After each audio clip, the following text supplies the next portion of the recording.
Bismillahirrahmanirrahim. Assalamualaikum warahmatullahi wabarakatuh. Kita masuk dalam Jejak Hikmah episode kedua. Pada episode kali ini saya akan memberikan judul yaitu Harta Karun Gunung Emas Sungai Efrat.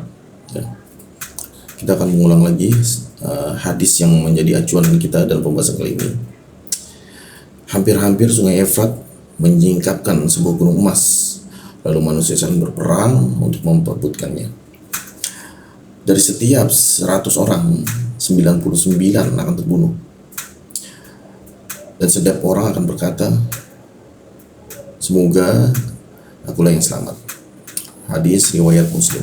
Nah, kemarin kita sudah membahas tentang bagian pertama ya, yaitu hampir-hampir Sungai Efrat menyingkapkan sebuah gunung emas. Nah, potongan hadis ini menunjukkan bahwa Sungai Efrat itu menyimpan sebuah rahasia yang dikatakan adalah gunung emas. Dan ternyata simpanan itu akhirnya terkuak. Tapi ternyata bukan terkuak, hampir terkuak ya, hampir-hampir. Jadi ketika Sungai Efrat itu menurun, volume airnya menurun, bahkan mengering, itu hampir ya, di dalam sungai itu hampir rahasianya terkuak. Dan rahasia itu adalah disebutkan sebuah gunung emas ya. Artinya di sini gunung emas ini dilapisi oleh dua lapisan penutup. Lapisan pertama itu adalah air ya, kandungan debit air dari Sungai Efrat. Lalu yang kedua adalah lapisan pelindung, mungkin bisa lumpur, bebatuan atau pasir. Jika diperbolehkan kita membuat sebuah teori, apakah mungkin gunung emas terjadi secara alami? Maka jawabannya adalah tidak mungkin. Karena yang bisa terjadi secara alami hanya tambang. Pada episode sebelumnya kita sudah membahas tentang bagaimana proses terjadinya tambang emas itu dibawa oleh aliran air. Dengan kata lain, tidak akan mungkin bisa terjadi timbunan emas ya, full emas tanpa tanah ya. Kalau tambang masih memungkinkan, tapi kalau full emas hingga membentuk sebuah gunung itu tidak mungkin. Karena itu peluang terbesar terbentuknya gunung emas adalah terbentuk secara buatan. Maksudnya apa? Maksudnya adalah gunung emas itu ya sudah diolah dulu oleh manusia, kemudian ditimbun. Jika kita buat analogi, gunung emas ini ibarat sebuah benda berharga ya, yang disimpan dalam sebuah gudang. Namun gudang ini bukan berada dalam sebuah ruangan, tapi di dalam bawah tanah ya, terkubur oleh lapisan lumpur yang tingginya mungkin hingga bermeter-meter ya, karena lapisannya itu sudah terkubur ribuan tahun.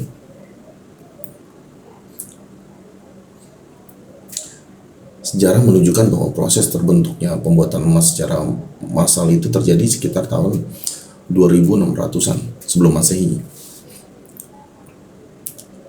Peradaban yang ketika itu booming ya, membuat emas, memproduksi secara massal itu Mesir dan Sumeria. Kedua peradaban besar ini mulai melakukan eksploitasi terhadap sumber emas yang berada di sungai. Nah, kalau di Mesir itu Mesir mengeksploitasi sungai Nil, sedangkan di Suriah mereka mengeksploitasi sungai Efrat. Seperti yang sebelumnya telah dijelaskan bahwa kandungan emas di dalam sungai itu, sungai terbesar seperti itu sangat besar ya, sangat banyak, karena sudah dialiri air selama ribuan tahun. Dan berdasarkan catatan sejarah, pertambangan emas tersebut totalnya bisa mencapai ratusan ton. Itu tercatat di dalam dokumentasi arkeologi Mesir. Termasuk di Suriah pun tercatat hal seperti itu. Dan bukti arkeolog bahwa di Mesir itu telah ditemukan ratusan kilogram emas peninggalan Firaun.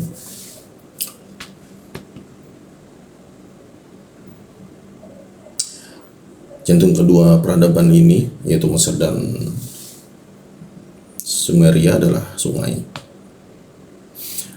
Mereka hidup tidak lepas dari sungai, mulai dari bertani, ya, transportasi, dan termasuk memperoleh emas itu. Karena itu mereka sangat menghormati sungai hingga muncul istilah dewa. Nah, dewa yang populer di Sumeria itu namanya adalah Dewa Ea.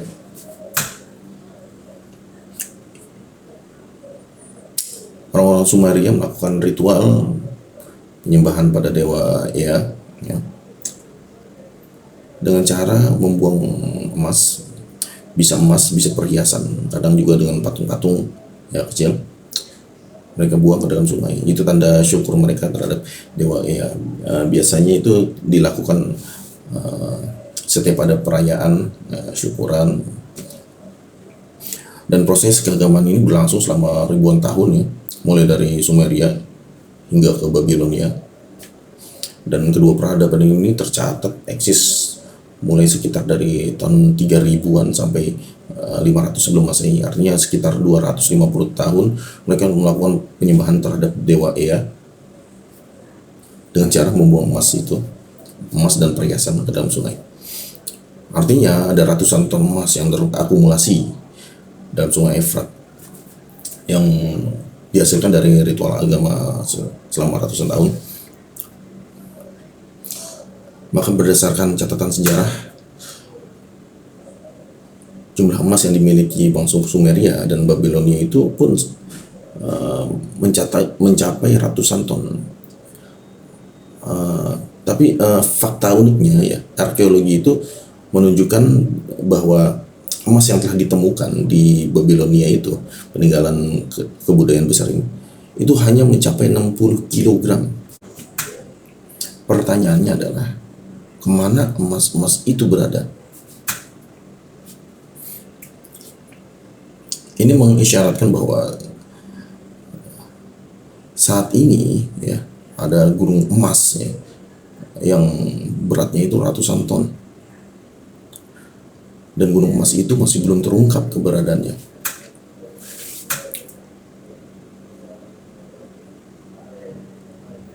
Kemudian ketika kita membaca sejarah, ya, tentang peradaban bangsa Babilonia, ada kemungkinan besar, ya, bahwa gunung emas itu ada di dalam sungai Efrat. Kenapa? Karena seperti data sebelumnya, ritual keagamaan mereka di sana. Selama ribuan tahun, gunung emas itu masih tertutup oleh lapisan lumpur sungai, ya, entah itu lumpur atau batu. Semakin lama semakin meninggi, ya, karena sudah terkubur sama ribuan tahun. Akhirnya gunung emas itu tidak bisa ditemukan hingga sekarang, karena mungkin lapisannya itu bisa bermeter-meter, 3-5 meter mungkin, seperti tebalnya lumpur lapindo, atau mungkin lebih tinggi lagi. Namun ketika sungai Efrat mengering, maka lapisan lumpur itu perlahan berubah menjadi keras. Ketika keras terkena aliran sungai kecil, hujan, dia akan hanyut, lapisannya perlahan akan hanyut. Lalu ada juga musim ekstrim, musim panasnya, itu membuat lapisan lumpurnya itu bisa berubah menjadi debu. Dan yang ketiga adalah sekarang ini sedang marak orang-orang menambang sungai Efrat, ya, karena ditemukan butiran-butiran emas. Nah, ketiga proses ini ketika terjadi terus menerus, maka Rasul mengabarkan bahwa suatu ketika akan terungkap gunung emas itu pada akhirnya akan ditemukan. Maka sebenarnya hanya tinggal menunggu waktu saja, ya, hingga gunung emas itu akhirnya akan ditemukan, terpublish, ya, dan mungkin jadi viral ke seluruh dunia. Karena di hadis lain dikatakan bahwa Rasul memerintahkan agar umatnya jangan ikut dalam perebutan emas tersebut. Artinya berita ini menyebar hingga ke seluruh dunia. Wallahu a'lam. kita akhiri pembahasan kita pada kesempatan kali ini. Masih ada 3 poin yang belum kita bahas. Semoga bermanfaat. Mohon maaf jika banyak kekurangan dalam penyampaian. Wassalamualaikum warahmatullahi wabarakatuh.